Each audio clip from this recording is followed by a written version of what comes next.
60 hours to glory। Brigadier Farhan, आज हमारी टीमें किन मराइल में से गुजरेंगी? CP1 पर एंटी एम्बुश ड्रिल्स करने के बाद तमाम टीमों को एक नया ग्रिड रेफरेंस दिया जाएगा, जिसके बाद ये नेविगेट करते हुए CP2 की तरफ बढ़ेंगी और वहाँ पहुँचकर इन्होंने माइनफील्ड क्लियरेंस का प्लान देना होगा। माइनफील्ड क्लियरेंस करने के बाद इन तमाम को वहाँ पे जज किया जाएगा।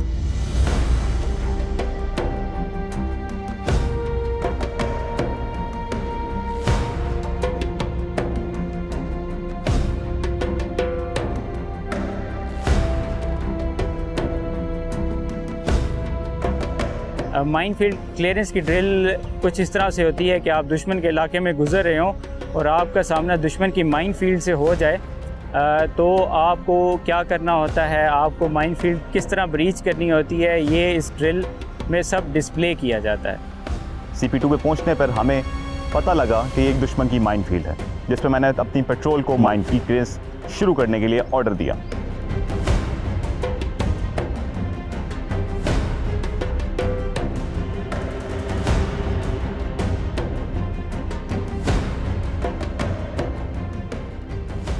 बेसिकली दुश्मन अपने बॉर्डर के ऊपर डिफेंसिव माइनफील्ड लगाता है ताकि दुश्मन को रोका जा सके।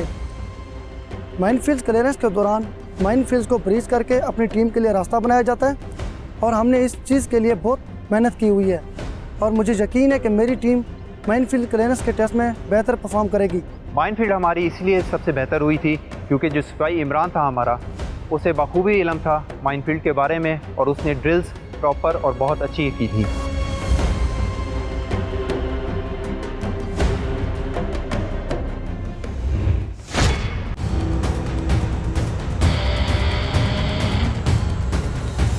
Welcome to Kakul, Pakistan Army School of Physical Training।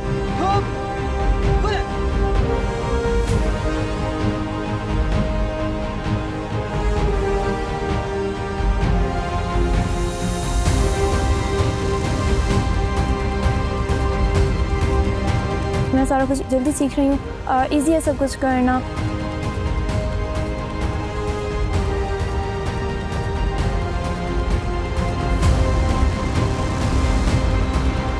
ये 60 Hours to Glory।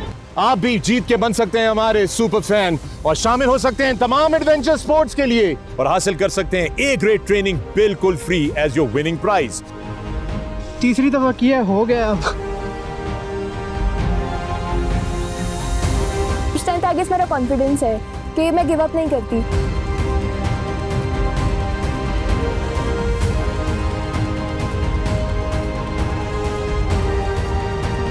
अल्हम्दुलिल्लाह अभी तक जितने भी एडवेंचर्स या जितने भी टास्क थे ट्रेनिंग के दौरान वो सब मैंने किए हैं। देखते रहिए 60 Hours to Glory। स्क्रीन पे आए हुए सवाल का सही जवाब दीजिए हमारी वेबसाइट पर जाकर और आइए काकुल, जहां पे आपका इंतजार कर रही है पैराग्लाइडिंग, पैरासेलिंग, इसके अलावा बहुत सारे और adventures. So we were finally able to get the right wind speed। 60 Hours Glory के सुपर फैंस को आर्मी स्पोर्ट्स क्लब खानपुर में खुशामदीद कहता हूँ।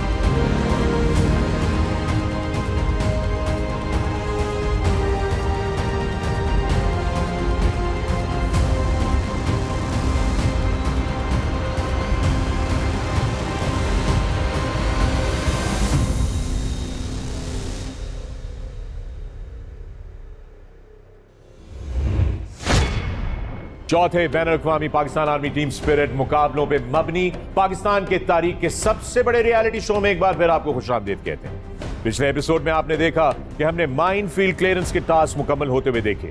टीमों को बारूदी सुरंगों का सुराख लगाना था और उनको न्यूट्रलाइज करना था। आपने देखा कि टर्की की टीम और मंगला जिलजाल ने अपनी पोजीशन को मुस्तहकम किया, लेकिन अभी भी टेबल पे मुल्तान चार्जिंग बुल्स और टीम उज़्बेक लीड कर रहे हैं। कराची, भावलपुर और गुजरांवाला की टीमों को अभी भी बहुत से चैलेंजेस दरकार हैं, उनको अपनी पोजीशंस को बेहतर करना है। मगर ये एक नया एपिसोड है और आज के एपिसोड में 2 नए चैलेंजेस हैं। मैं हूं आप लोगों का मेजबान फखरे आलम और 60 Hours to Glory में आप सबको खुशामदीद कहता हूं। स्क्रीन पर नजर गाड़े रखिएगा क्योंकि आपका सरप्राइज सवाल किसी भी वक्त स्क्रीन पर नमूदार होगा। जिसका सही जवाब आपने देना है हमारी वेबसाइट पर जाकर 6yardsofglory.com.pk या .com पे, और सही जवाब देके बनिए हमारे सुपर फैंस को देख लिया आपने कि कितने जबरदस्त एडवेंचर्स वो एंजॉय कर रहे हैं। आप भी विनर हो सकते हैं, सुपर फैन बन सकते हैं। So keep watching the screen, question can come at any time. इस वक्त आपकी मुलाकात करवाते हैं मेरे साथी मेजबान और मेरे मेहमान, पाकिस्तान आर्मी टीम स्पिरिट मुकाबलों के रूए रवां डायरेक्टर पैच ब्रिगेडियर फरहान। सर अस्सलाम वालेकुम and welcome to the show. वालेकुम अस्सलाम। मुकाबला सख्त होता जा रहा है, जो वक्त आगे बढ़ता जा रहा है टीमों के बीच में अब ये लड़ाई वाज़ेह तौर पे नजर आ रही है, टेंशन है। हर टीम चाहती है कि वो टेबल पर ऊपर रहे और अपनी बर्तरी बरकरार रखे थ्रू आउट, क्योंकि जो वक्त गुजरता जाएगा विंडो क्लोज होती जाएगी। आज दो बड़े इंपॉर्टेंट चैलेंजेस हैं वो टीम के सामने, एक तो डीलिंग विद स्ट्रेंजर्स है और दूसरा सेकंड चेक पोस्ट से थर्ड चेक पोस्ट की नेविगेशन है रात की। तो ब्रिगेडियर फरहान, सबसे पहले तो ये बताइए कि ये डीलिंग विद स्ट्रेंजर्स क्या चीज है और इसकी क्या अहमियत है? डीलिंग विद स्ट्रेंजर्स एक नहायत ही अहमियत का हामिल टेस्ट है, जिसमें एक सिचुएशन डेवलप की जाती है। इन्फिल्ट्रेटिंग पेट्रोल के सामने एक अजनबी को लाया जाता है, जिससे उन्होंने एक प्रोफेशनल तरीके से डील करना होता है। उनसे एक्सपेक्ट किया जाता है कि वो उससे मैक्सिमम इंफॉर्मेशन एक्सट्रैक्ट करें, जो कि उनके आने वाले मिशन में मुआविन साबित हो, और इस पूरे प्रोसेस में उन्होंने अपनी सीक्रेसी और सिक्योरिटी को कायम रखना होता है। डीलिंग विद स्ट्रेंजर्स, आइए चल के देखते हैं कि ये मिशन क्या है।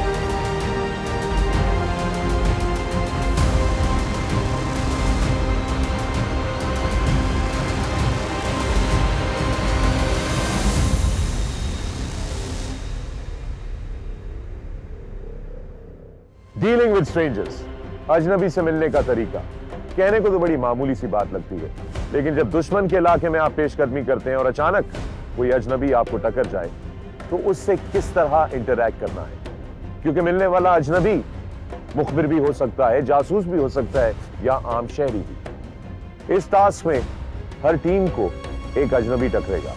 देखना यह है कि टीम किस तरह उस अजनबी से इंफॉर्मेशन एक्सट्रैक्ट करती है और फैसला करती है कि क्या वो जासूस है या एक फ्रेंडली। डीलिंग विद स्ट्रेंजर्स में हमारी पोजीशन थोड़ी वीक हुई थी और उसकी भी मेन वजह यही थी कि हमने कॉन्टिजेंसीज प्लान नहीं की।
डीलिंग विद स्ट्रेंजर में सबसे पहले आपने जो भी आपको अजनबी शख्स मिलता है आपने उसका कॉर्डन करना होता है।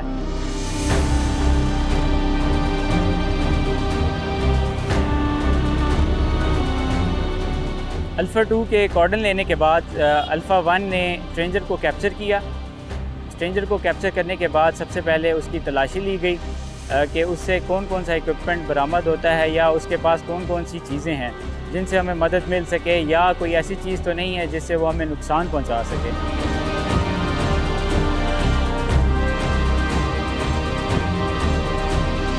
स्ट्रेंजर को कैप्चर करके उससे जितनी ज़्यादा से ज़्यादा मालूमात होती हैं वो हासिल करना होती हैं, उस इलाके के बारे में, उसके बारे में, दुश्मन की पोजीशंस के बारे में कि वो कहाँ कहाँ पे डिप्लॉय हैं। ये सारी मालूमात हासिल करने के बाद आप अगर बॉर्डर के करीब हैं और अपने इलाके के करीब हैं तो वापस उसे अपने इलाके में लेके आ जाते हैं।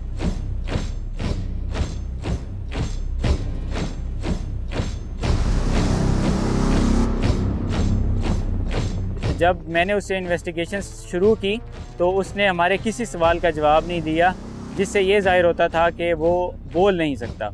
और आखिर में हमने स्ट्रेंजर का परफॉर्मा फिल करके जजेस के हवाले किया।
के इलाके में जब भी हम क्लैंडस्टाइन ऑपरेशन के लिए जाते हैं तो वहाँ पे मौजूद कोई भी सिविलियन हमारे ऑपरेशन में एक रुकावट बन सकता है, क्योंकि वो दुश्मन को हमारे बारे में आगाही दे सकता है, जिसकी बुनियाद पे हमारा ऑपरेशन फेल भी हो सकता है। CP नंबर 2 पे हमें कॉन्टीजेंसी दी गई, जिसके अंदर एक स्ट्रेंजर हमारी तरफ बढ़ के आ रहा था, जिस पर मेरे कमांड के ऊपर मेरी पेट्रोल में अल्फ़ा 2 टीम ने उसके इर्द गिर्द कॉर्डन लिया, जबकि अल्फ़ा 1 जो कि मेरे अंडर कमांड थी, हमने मूव इन करके उसको हिरासत में लिया।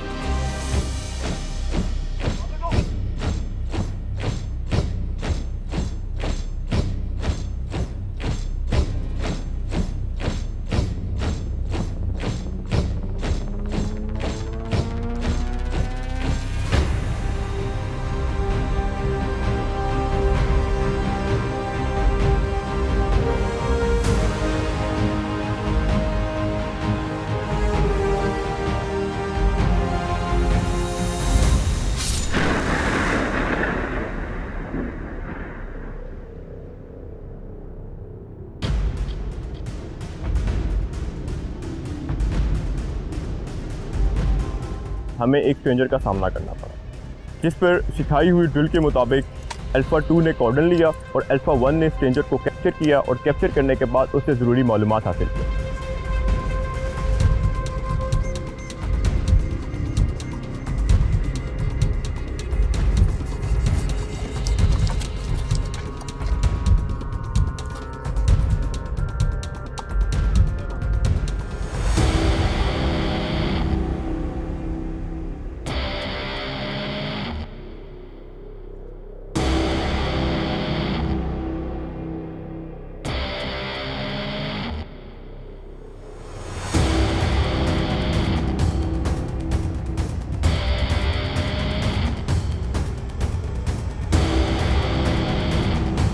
मालूमात हासिल करने के बाद हमने SOP के मुताबिक उसको छोड़ दिया ताकि वो अपनी फ़ौज के पास ना जा सके और उनको जाके हमारी इस इन्फिल्ट्रेशन और इस मिशन के बारे में कोई इन्फॉर्मेशन ना दे, क्योंकि इन्फिल्ट्रेशन एक ऐसा मिशन है जिसका पहला हदफ सीक्रेसी और सरप्राइज़ को अचीव करना होता है। तो इस चीज़ को बरकरार रखने के लिए और इस चीज़ को हासिल करने के लिए हमने उसको किसी एक मशहूर निशान पर छोड़ दिया।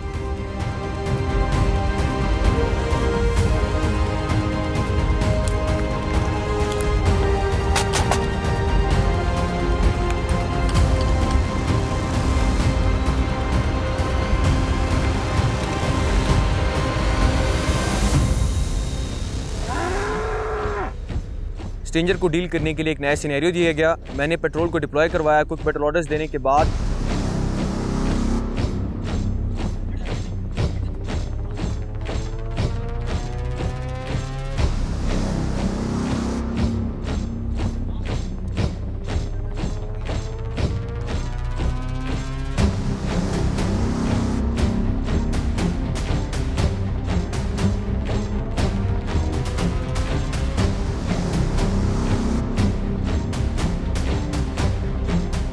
अल्फ़ा 2 ने आउटर कॉर्डन लिया और अल्फ़ा 1 ने सर्चिंग स्टार्ट कर दी।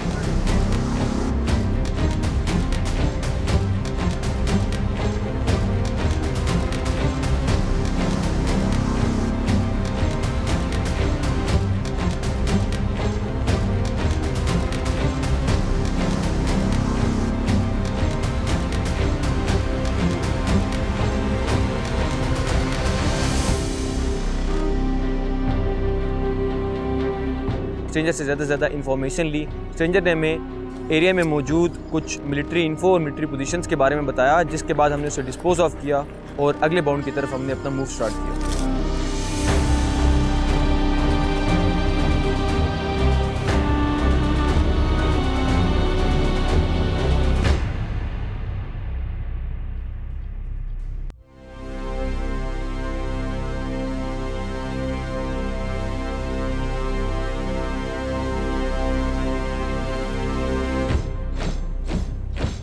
जवानों, हिम्मत नहीं हारनी, अपने हौसले बुलंद रखने हैं। गुड शाबाश।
तो दोस्तों, आपने देखा कि टीमों ने किस शानदार और मुश्किल तरीके से इस टास्क को मुकम्मल किया है। ब्रिगेडियर फरहान, आपने भी देखा ये मनाजिर, रात के अंधेरे में नेविगेट करना और ये सारा का सारा टास्क मुकम्मल करना इतनी मुश्किल टेरेन के अंदर। और दोस्तों, हमने ये तमाम मनाजिर आप सबके लिए कैप्चर किए नाइट विजन कैमरास के थ्रू पहली दफा इतने सारे नाइट विजन कैमरास पाकिस्तान की तारीख में किसी शो के लिए जो है वो इस्तेमाल किए होंगे।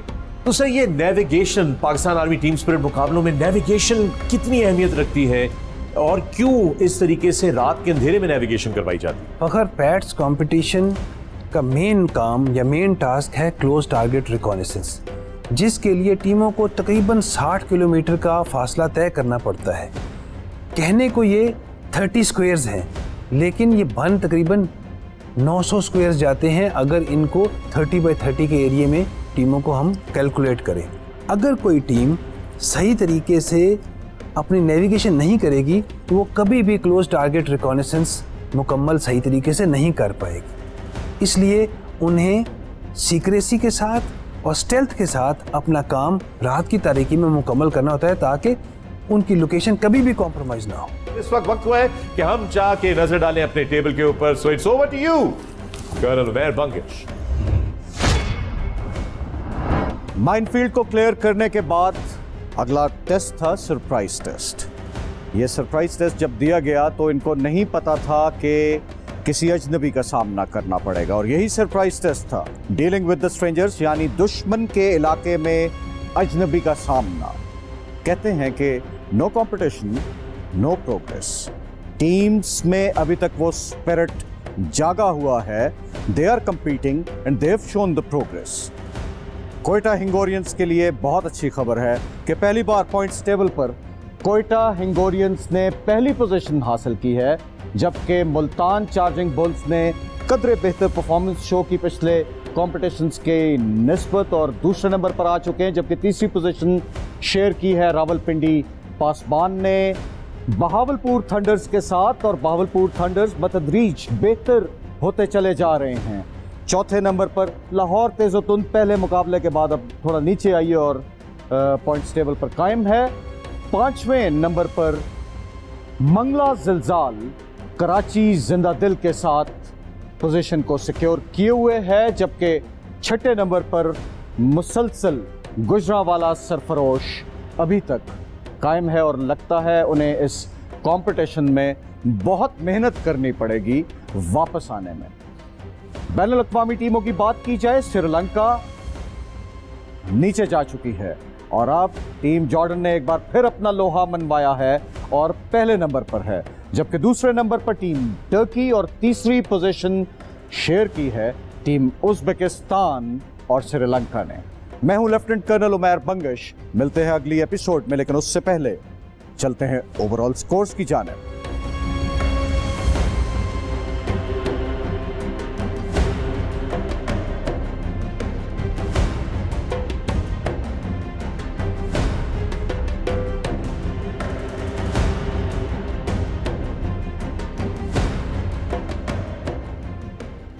Thank you colonel Umair Bangash. और सूरत हाल टेबल के ऊपर बड़ी इंटरेस्टिंग बनती जा रही है। मुल्तान चार्जिंग बुल्स ने चार्ज संभाला हुआ है, लेकिन टर्की की टीम ने उज़्बेक टीम को पीछे करके अपनी पोजीशन जो है वो स्ट्रांग कर ली है। और ब्रिगेडियर फरहान, इंटरेस्टिंगली क्वेटा हिंगोरियंस ने इन दोनों टास्क में इस साल के पैट्स में सबसे ज्यादा स्कोर हासिल किए। Very interesting. It is interesting they have done well in these two tests, but let's hope they can maintain the tempo. क्या वो टेम्पो मेंटेन रख पाएंगे? Because there are still slips between the cup and the lips. Well said, very well said. Sustainability का खेल है कि कौन सी team sustain कर सकती है। याद रहे कि ये 60 घंटे का मुकाबला है और बीच में कोई वक्फा नहीं है। आपको और मुझको शायद वक्फे से ये एपिसोड्स देखने को मिल रही हैं, लेकिन टीमों के लिए सूरत हाल बहुत ज्यादा गंभीर है, क्योंकि मुकाबला सख्त, वक्त कम और पॉइंट्स के लिए इस वक्त हर कोई जो है वो लड़ रहा है। दोस्तों, आज की हमारी ये एपिसोड यहीं पर खत्म होती है। याद रखिए कि स्क्रीन के ऊपर जो सवाल आपका आया उसका सही जवाब आपने देना है हमारी वेबसाइट पर जाकर 60hoursglory.com and .com.pk पे, और सही जवाब देके बन सकते हैं आप हमारे सुपर फैन और एडवेंचर पे जा सकते हैं। मैं हूं फखर आलम और ये है 60 Hours to Glory। दोबारा मुलाकात होगी, अपना ख्याल रखिएगा। पाकिस्तान जिंदाबाद। CP2 के बाद जब हमें बेरिंग दी गई हाइड आउट की जानिब बढ़ने के लिए, तो हमने नफूज जारी रखते हुए अपने हाइड आउट की लोकेशन पे पहुंचे। एक पाकिस्तानी जवान का जज्बा कभी थकता नहीं है। जब भी हम एक क्लैंडस्टाइन ऑपरेशन पे जाते हैं तो दुश्मन के इलाके में कमीनगाह यानी कि हाइड आउट की रिक्वायरमेंट बहुत ज़रूरी होती है। हाइड आउट की लोकेशन पहुंचने पे मैंने अपनी पेट्रोल को hide out occupation drill start करने का ऑर्डर दिया।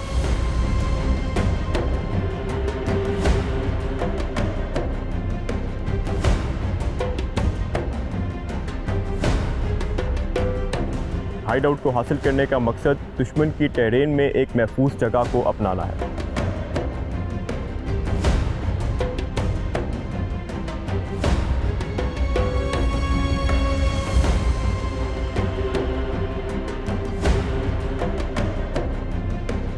मैं खुद हाइड आउट की सर्चिंग के लिए गया। हाइड आउट की सर्चिंग क्लियर करने के बाद मैंने अपनी पेट्रोल को मूव करवाया हाइड आउट के अंदर और उनको उनकी पोजीशंस बताई। उनको अपना एरिया ऑफ रिस्पॉन्सिबिलिटी बताया गया जिस पर उन्होंने अपनी नज़र रखनी थी। एक बड़ी रिलैक्स और एक बड़ी फायर पोजीशन में वहाँ पर हाइड आउट में मौजूद था।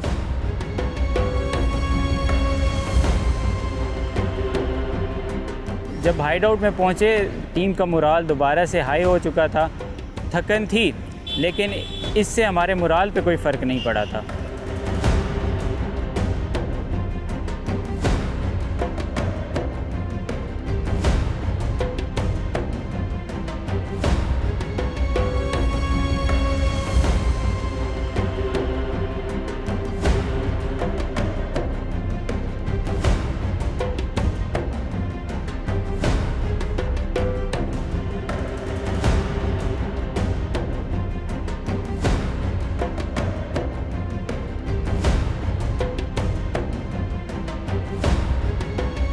हमें जो सिचुएशन दी गई कि हमारी एक टीम के पास एम्यूनिशन ख़त्म हो गया है, हमने बहुत ही कम वक्त में दुश्मन की नज़रों से बच के वहाँ तक एम्यूनिशन पहुँचाना है और वापस अपनी जगह तक पहुँचना है।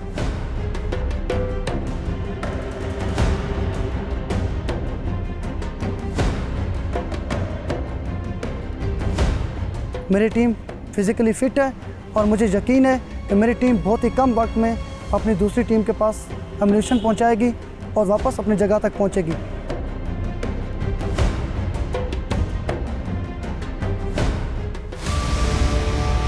60 hours to glory.